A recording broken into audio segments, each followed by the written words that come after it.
Dan ini harus kita kejar. Siapapun di antara kita harus benar-benar mampu menikmati nikmatnya ibadah kepada Allah, nikmatnya iman kepada Allah. Seperti kita memahami sebuah hadis, salatun man kunna fihi, bagaimana hadisnya? Salatun man kunna fihi wajada halawatal iman. Barang siapa yakni padanya ada 3 hal, maka dia akan merasakan iman itu manis, merasakan bahwa iman itu manis. Ini yang perlu kita koreksi pada diri kita. Bisa jadi kita ini beriman sudah bertahun-tahun, tapi merasakan bahwa iman itu tidak ada rasanya.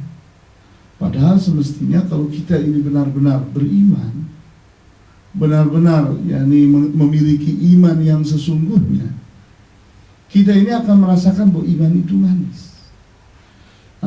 Di antara tandanya adalah kita merasakan semangat beribadah. Kita rasakan bahwa ibadah itu justru membuat saya itu jadi tenang, tentram, nikmat. Terasakan bahagia itu di saat kita ibadah, di saat kita sedang mentaati perintah Allah dan Rasulnya, meninggalkan larangan Allah dan Rasulnya. Nah, kita lihat justru di antara 3 hal yang ada pada ketiga tanda bahwa seseorang itu akan merasakan nikmatnya iman. Apa yang pertama? Mencintai Allah, ayyakunallahu wa rasuluhu ahabba ilaihi mimma siwahuma. Dia itu telah mampu menjadikan Allah dan Rasulnya itu sebagai sesuatu yang paling dia cintai, melebihi cintanya kepada siapapun selain Allah dan Rasulnya. Jadi kita lihat dari 3 itu, yang pertama ini jadi pembahasan kita, bahwa dia itu cintanya kepada Allah dan Rasulnya itu mengalahkan semua cinta. Cinta kepada ibunya kalah, cinta kepada ayahnya kalah, cinta kepada dirinya sendiri kalah, cinta kepada anaknya kalah, cinta kepada sahabatnya kalah. Siapapun di alam semesta ini dikalahkan cintanya oleh cintanya kepada Allah dan Rasulnya. Nah, jadi kita lihat di sini bahwa cinta itu perkara akidah. Tidak boleh main-main dengan cinta. Kita jangan menganggap bahwa cinta itu boleh kita telantarkan seenak kita. Kita boleh membenci siapapun, kita boleh mencintai siapapun. Oh, dalam Islam tidak bisa. Cinta itu adalah ibadah. Cinta itu dasarnya harus akidah. Kita tidak boleh sembarangan dalam hal cinta dan benci. Coba antum bayangkan, di saat Rasulullah SAW menyatakan al-mar'u ma'aman ahab. Al-mar'u ma'aman ahab. Di saat seseorang bertanya kepada Rasulullah, ya Rasulullah, aku ini cinta kepadamu ya Rasulullah. Aku ini cinta kepadamu wahai Rasulullah.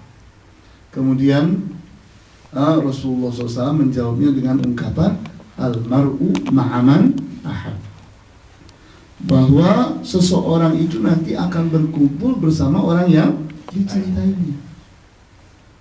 Jadi kalau seseorang cintanya kepada Rasul, benar-benar cinta, maka hasilnya di akhirat nanti dia akan berkumpul dengan Rasulullah SAW.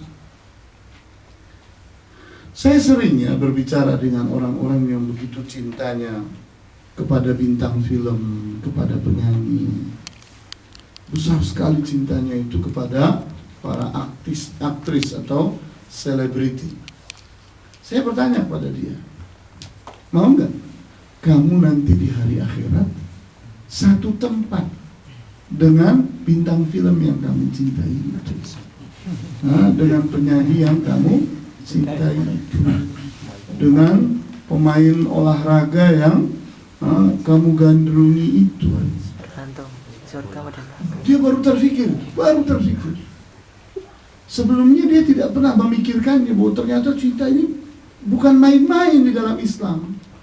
Islam tidak menganggap cinta itu perkara kecil. Islam itu menganggap bahwa cinta adalah perkara besar. Ibadah cinta itu. Cinta itu adalah akidah. Sumber daripada cinta itu harus akidah. Seseorang tidak boleh mencintai orang yang dibenci oleh Allah dan Rasulnya. Seseorang harus mencintai orang yang dicintai oleh Allah dan Rasulnya. Inilah yang disebut dengan al-wala wal bara. Cinta itu tidak boleh diterlantarkan begitu saja. Oleh karena itu kita lihat di sini bahwa sifat yang pertama dan kedua bagi orang yang akan menjadi bagian dari kaum pengganti di saat umat Islam itu murtad, yang pertama apa tadi? Allah mencintai mereka. Kemudian yang kedua, mereka mencintai Allah. Alangkah baiknya kalau keenam syarat ini atau keenam sifat ini kita hafalkan supaya benar-benar ini kita laksanakan, kita penuhi di dalam diri kita. Kemudian sifat yang ketiga adalah yujahiduna. Sebentar, kecil sekali sini.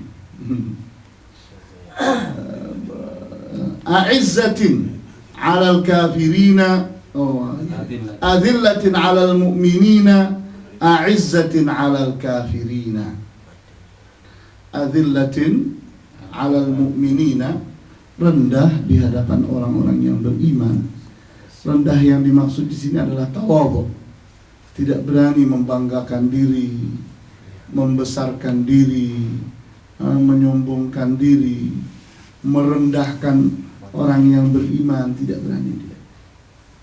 Kita walaupun melihat tukang becak sekalipun, tukang sampah sekalipun, kalau kita tahu bahwa dia itu seorang muslim, kita berkata di dalam diri kita, bisa jadi orang ini lebih baik daripada saya. Dia amalnya sedikit tapi diterima oleh Allah. Saya amalnya banyak tapi tidak diterima oleh Allah. Itu dengan dasar seperti itu seseorang memandang kepada orang lain dan bisa menjadi seorang yang punya sifat apa tadi? Tawadhu. Punya sifat tawadhu. Jadi kalau seseorang itu salah penempatan, sulit dia menjadi orang yang tawadhu. Makanya as-salafus saleh memberikan pelajaran pada kita semua bahwa seseorang dalam hal akhirat haruslah memandang ke atas. Seseorang dalam hal dunia haruslah memandang ke bawah. Artinya seseorang kalau berurusan dengan urusan-urusan yang bersifat akhirat, dia harus memandang ke atas. Artinya kepada orang yang lebih baik daripada dia. Di saat seseorang merasa dirinya bagus sekali, sudah hafal juz amma, alhamdulillah. Jelek-jelek kayak saya ini hafal juz amma daripada si fulana boro-boro al-ikhlas saja nggak hafal katanya. Kan akibatnya sombong karena dia melihatnya orang yang hafalannya kurang dibandingkan dengan dia. Kalau dia melihatnya ke atas, dia akan dapati ternyata yang hafal Al-Quran ada banyak. Lihatlah kepada orang yang lebih baik daripada kamu,